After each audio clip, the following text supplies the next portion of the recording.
mean, it's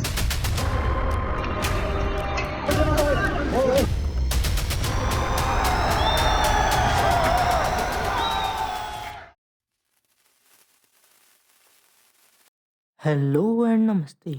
मेरा नाम है क्षितिज। 24 सितंबर 2020 हम सब ने लद्दाख के काम, पीस लविंग और बुद्धा के विचारों पर चलने वाले लोगों को एक वायलेंट प्रोटेस्ट करते देखा। आखिर क्या चाहते हैं लद्दाख के लोग? क्या है सिक्स शेड्यूल? कौन है सोनम वांगचुक? और ऐसे कई सवाल हैं आपके, मेरे और हम सब के मन में। ये सब समझने के लिए हमें लद्दाख की कुछ सालों की हिस्ट्री और जोग्राफिकल लोकेशन समझनी होगी। लद्दाख एक डेजर्ट है। डेजर्ट से हम सबको रेत, गर्मी और कैमल से याद आते हैं, और डेजर्ट्स कोल्ड भी होते हैं। और लद्दाख एक ऐसा ही dry cold desert. Ladakh India के नॉर्थ में सिचुएटेड है और हिमालयन रेंज का एक पार्ट है। इसी वजह से लद्दाख की हाइट 11,000 फीट तक है। ये माउंटेन्स अक्सर स्नो से कवर्ड होते हैं, और जैसे जैसे गर्मी आती है ये स्नो मेल्ट होती है, और बहुत सी रिवर यहीं से जन्म लेती हैं। नुब्रा जो सियाचिन ग्लेशियर से निकलती है, शोक रिवर जो कि एक मेजर ट्रिब्यूटरी है इंडस रिवर की, और इन्हीं रिवर वैली में बसती है लद्दाख की मोस्ट ऑफ द पॉपुलेशन। इसी रिवर वैली को शाम भी कहा जाता है। लद्दाख इस वर्ड का टिबेटियन लैंग्वेज में मीनिंग होता है लैंड ऑफ हाई पासेस। फाहिन एक बहुत फेमस चाइनीज ट्रैवलर ने इसे किया चा कह के रेफर किया था अपनी राइटिंग्स में, और यूसान ने मालोपो।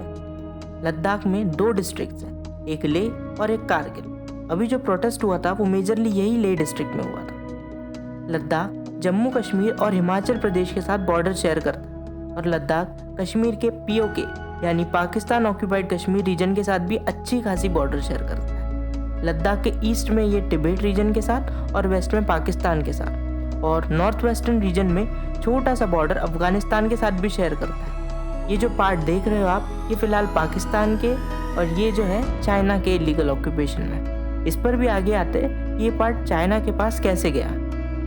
सिल्क रूट लद्दाख से होके जाता था, और लद्दाख सेंट्रल एशिया पहुंचने के लिए एक बहुत अच्छा रूट था उस टाइम पर। टिबेटियन रीजन की एक बहुत फेमस पश्मीना शॉल है, उसका भी मेजर ट्रेड लद्दाख से ही हुआ करता था। और आगे आप देखोगे ये पश्मीना शॉल के ट्रेड के लिए यहाँ कैसे वॉर हुआ।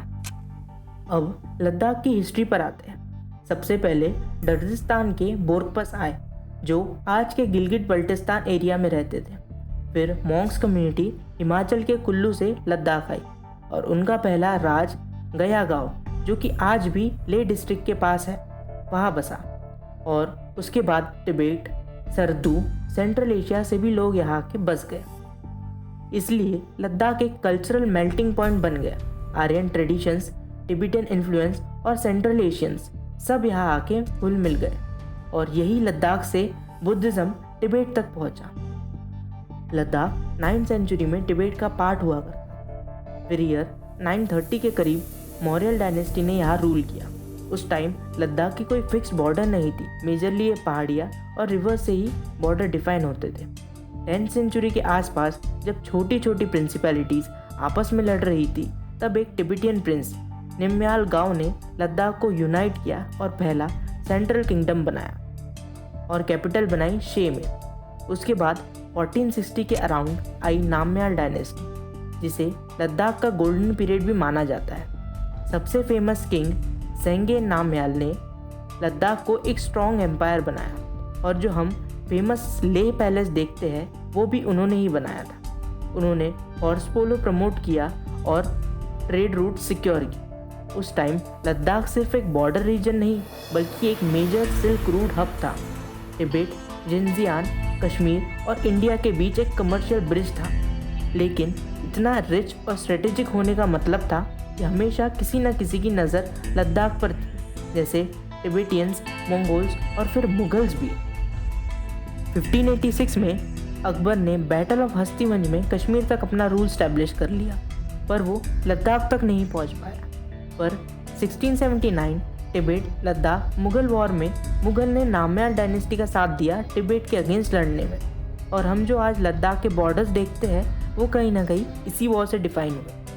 1684 में ट्रीटी ऑफ तिंग मोस गैंग जिसमें तिब्बत के प्रेशर के बाद लद्दाख को अपना टेरिटरी छोड़ना पड़ा और पश्मीना वूल का मेजर ट्रेड भी कश्मीर के हाथ चला गया। इस ट्रीटी के बाद लद्दाख एक बफर जोन बन गया तिब्बत, कश्मीर और सेंट्रल एशिया के बीच, और यूएसएसआर और ब्रिटिश के बीच भी एक तरह से बफर जोन बन गया तिब्बत। 1834 में एक बड़ा टर्निंग पॉइंट आया। जोरावर सिंह, जो डोगरा रूलर गुलाब सिंह के जनरल थे, उन्होंने लद्दाख पर अटैक कर दिया। बहुत खून खराबा हुआ, फिर लद्दाख डोगरा किंगडम का हिस्सा बन गया। यहाँ से लद्दाख की इंडिपेंडेंस खत्म हो गई और ये जम्मू कश्मीर का पार्ट बन गया। 1947 में इंडिया पाकिस्तान डिवाइड हुआ, तब लद्दाख एक फ्रंट लाइन बन गया। 1947 में पाकिस्तान ने जो इन्वेटर भेजे थे वो लेह तक पहुंच गए, लेकिन इंडियन आर्मी और लोकल के मदद से लद्दाख कैप्चर नहीं कर पाए। 1950s में सिचुएशन और भी कॉम्प्लेक्स हो गई। चाइना ने तिब्बत ऑक्यूपाई कर लिया और सीक्रेटली अक्साई चिन रोड बना दिया 1957 में।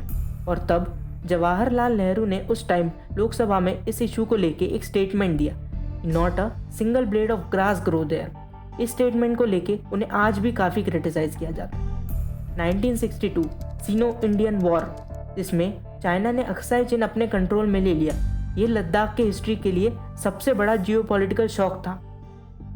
इंडिपेंडेंस के बाद भी लद्दाख को अपने राइट्स के लिए स्ट्रगल करना पड़ा। बकुला रिनपोचे जैसे लीडर्स ने मॉडर्न एजुकेशन और पॉलिटिकल रिप्रेजेंटेशन के लिए लड़ाइयाँ लड़ी। 1989 में मैसिव प्रोटेस्ट हुए जम्मू कश्मीर से अलग होने की मांग को लेकर। 1999 में लेह को ऑटोनॉमस हिल काउंसिल मिला। 1999 में कारगिल वॉर हुआ, जिसमें लद्दाख और लद्दाख के लोगों का बहुत इंपॉर्टेंट रोल रहा। 2019 में आर्टिकल 370 हटा के लद्दाख बन गया यूनियन टेरिटरी। भारत के राष्ट्रपति द्वारा इस घोषणा पर हस्ताक्षर किए जाएंगे और इसे सरकारी गैजेट में प्रकाशित किया जाएगा। उस दिन से अनुच्छेद 370 के सभी खंड लागू नहीं होंगे। लेकिन आज भी लद्दाख के लोग अपने लिए 6th शेड्यूल प्रोटेक्शंस और स्टेटहुड की डिमांड कर रहे हैं, और इसी डिमांड के लिए आज लद्दाख में पिछले 5 साल से प्रोटेस्ट हो रहे हैं। ये पूरी हिस्ट्री से हमने देखा कि लद्दाख आज से ही नहीं बल्कि सेंचुरीज से कितना स्ट्रेटेजिकली इम्पॉर्टेंट है अपनी ज्योग्राफिकल लोकेशन और अपने कल्चर के वजह से। आर्टिकल 370 हटने के बाद लद्दाख को यूनियन टेरिटरी का स्टेटस मिल गया, जो उसे बहुत सालों से चाहिए था। पर अनएम्प्लॉयमेंट कुछ कम नहीं हुआ, इन्वायरमेंटल कंसर्न्स अभी भी थे, और 2019 के बाद अब लद्दाख में पूरे इंडिया से कोई भी आके ज़मीन ले सकता था और वहाँ का डोमिसाइल बन सकता था। लद्दाख अपेक्स बॉडी LAB और कारगिल डेमोक्रेटिक अलायंस KDA, ये 2 मेजर अलायंसेस लद्दाख में प्रोटेस्ट होल्ड करते रहते हैं, और अभी जो प्रोटेस्ट हुआ वो भी इन्हीं 2 अलायंसेस ने मिलकर किया था। 2021 से 22 के बीच ये 2 पार्टीज एक साथ मिलकर काम करने लगे और ऐसे ही प्रोटेस्ट होल्ड करने लगे। अब आप सोच रहे होंगे ये प्रोटेस्ट एकदम से कैसे?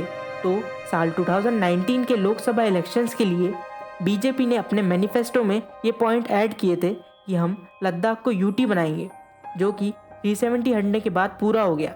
हम लद्दाख की भोटी लैंग्वेज को 8th शेड्यूल में ऐड करेंगे, और सबसे इम्पॉर्टेंट और सबसे मेन, लद्दाख को 6th शेड्यूल के अंदर ट्राइबल एरिया का स्टेटस देंगे। अब ये जो पूरा प्रोटेस्ट हुआ है ये इसी 6th शेड्यूल को लेकर हुआ है। 6th शेड्यूल में ऐड होने की वजह से लोगों को स्पेशल ट्राइबल स्टेटस मिल जाएगा, और वहाँ पर land owning, mining, forest, agriculture ऐसे बहुत सारे सब्जेक्ट्स पर स्टेट की पावर बढ़ जाएगी। पर 6th शेड्यूल में ऐड होने के लिए स्टेट होना ज़रूरी है। अब तक कोई भी यूटी नहीं है जो 6th शेड्यूल में ऐड हुआ हो, तो इसलिए स्टेटहुड की डिमांड भी बढ़ रही है। और अब 4th सबसे बड़ी डिमांड, लद्दाख का खुद का स्टेट पब्लिक कमीशन, जो यहाँ के लोगों को डायरेक्ट एम्प्लॉयमेंट देगा और उसमें रिजर्वेशन देगा। 2023 में भी एक ऐसा ही प्रोटेस्ट हुआ, जिसमें सोनम वांगचुक ने 5 दिन का फास्ट रखा माइनिंग और इंडस्ट्रियल डेवलपमेंट के अगेंस्ट। 2023 में सेंट्रल गवर्नमेंट ने मिनिस्ट्री ऑफ होम अफेयर्स के अंडर एक हाई पावर कमेटी HPC बनाई, और आगे चल के इसी कमेटी के थ्रू दोनों पार्टीज़ के बीच डिस्कशन होता है। 6 मार्च 2024 में सोनम वांगचुक फिर से एक 21 डे का फास्ट रखते हैं, और ये फास्ट अनटू डेथ था, मतलब जब तक सरकार हमारी बात नहीं सुनती हम फास्ट कंटिन्यू रखेंगे। पर ये फास्ट से कुछ इमीडिएट रिजल्ट नहीं मिले, तो 1 सितंबर 2024 को करीब 100 लोग LAB और KDA पार्टी के 1000 किलोमीटर की दिल्ली तक यात्रा शुरू करते हैं। पर 1 अक्टूबर को दिल्ली के बॉर्डर पर इन लोगों को दिल्ली पुलिस डिटेन कर लेती है और दिल्ली में एंटर करने नहीं दिया जाता। और ऐसा नहीं है कि गवर्नमेंट कुछ कर नहीं रही। अभी मार्च 2025 से मई के बीच सेंट्रल गवर्नमेंट ने लद्दाख में 85% रिजर्वेशंस वहाँ के लोकल लोगों के लिए अप्रूव कर दिए और अब डोमिसाइल भी उसे ही मिलेगा जो 15 या उससे ज़्यादा सालों से वहाँ रह रहा है। वहाँ के हिल काउंसिल्स में भी 33% सीट्स वुमेन के लिए रिजर्व कर दी गई है। अब आता है दिन 10 सितंबर 2025 का, जब एक बार फिर LAB और KDA ने मिलकर 35 डेज का हंगर स्ट्राइक प्रोटेस्ट ऑर्गेनाइज किया, जिसको लीड सोनम वांगचुक कर रहे थे। इस प्रोटेस्ट में टोटल 15 लोग थे जो हंगर स्ट्राइक पर बैठे थे। कुछ दिन बीत जाते हैं और प्रोटेस्ट ऐसे ही चलते रहता है और गवर्नमेंट के द्वारा 6 अक्टूबर की डेट दी जाती है, जिस पर LAB, KDA और HPC की मीटिंग होगी न्यू दिल्ली में। पर सोनम वांगचुक और ये पार्टीज के लीडर इसे ये कहकर रिजेक्ट कर देते हैं कि ये डेट बहुत आगे की दी गई है और इस मीटिंग के लिए हमसे कोई डिस्कशन नहीं हुआ। 23 सितंबर को जो प्रोटेस्ट कर रहे थे उनमें से 2 लोगों की ज़्यादा तबीयत खराब हो जाती है और उन्हें हॉस्पिटल में एडमिट किया जाता है और इसके बाद LAB का यूथ विंग 24 सितंबर को बंद की घोषणा करता है लेह में। और जैसा कि आप सभी जानते हैं 24 सितंबर को लेह में लोग भड़क जाते हैं और BJP के ऑफिस में आग लगा देते हैं और इसी बीच पुलिस की एक वैन में भी आग लगा दी जाती है और पत्थरबाजी होती है और उसके बाद पुलिस टीयर गैस वगैरह का यूज़ करती है और इस सब में 4 लोगों की जान चली जाती है और 50 से लोग ज़्यादा घायल हो जाते हैं। कुछ लोगों का कहना है जब प्रोटेस्ट वायलेंट हो गया था तब सोनम वांगचुक वहाँ से एम्बुलेंस में बैठकर कहीं निकल गए थे और फिर 26 सितंबर को सोनम वांगचुक को डिटेन कर लिया जाता है NSA में और बाकी और 60 से ज़्यादा लोगों को अरेस्ट कर लिया जाता है, जिसमें 2 काउंसलर्स भी थे। जिसको नहीं पता NSA क्या है, ये तब लगाया जाता है जब कोई देश के लिए खतरा हो या फॉरेन कंट्रीज से मिलकर देश में इंस्टेबिलिटी लाने की कोशिश कर रहा हो। NSA में बिना कोई सॉलिड रीज़न के 12 मंथ से ज़्यादा प्रिवेंटिव डिटेंशन के लिए रख सकती है गवर्नमेंट एजेंसीज, अगर उन्हें लगता है कि ये देश के लिए खतरा हो। 20 सितंबर को गवर्नमेंट ने सोनम वांगचुक के सेकमॉल का FCRA लाइसेंस भी सस्पेंड कर दिया था। अगर किसी भी NGO को फॉरेन कंट्रीज से फंडिंग लेनी है तो उसके लिए ये लाइसेंस ज़रूरी होता है और कहाँ कैसे पैसा खर्च होगा इस पर भी गवर्नमेंट नज़र रखती है और ये बैंक अकाउंट सिर्फ SBI के दिल्ली ब्रांच में ही खोला जा सकता है। गवर्नमेंट ने एक डॉक्यूमेंट भी जारी किया है जिसको आप पढ़ सकते हैं और देख सकते हैं कि क्या क्या चार्जेस लगाए गए हैं इसमें ये एक इम्पॉर्टेंट पॉइंट है कि 4,93,205 का जो सेकमॉल के अकाउंट में ट्रांजैक्शन हुआ है उसका purpose awareness of youth migration, food security and sovereignty. अब इसमें लिखा है कि कोई भी नेशन की सोवरेनिटी को स्टडी करने के लिए बाहर फॉरेन कंट्रीज से फंडिंग नहीं ले सकता और ये नेशनल इंटरेस्ट के अगेंस्ट है। बाकी अभी इन्वेस्टिगेशन जारी है। हम सब लद्दाख के साथ हैं और होप करते हैं कि लद्दाख के लोग भी शांति और पेशेंस से काम लें और गवर्नमेंट से भी यही रिक्वेस्ट है, अगर लद्दाख एक स्ट्रेटेजिक पार्ट है हमारे कंट्री का तो उसे उतना अटेंशन भी मिलना चाहिए और उनकी बातें सुनी जानी चाहिए। धन्यवाद।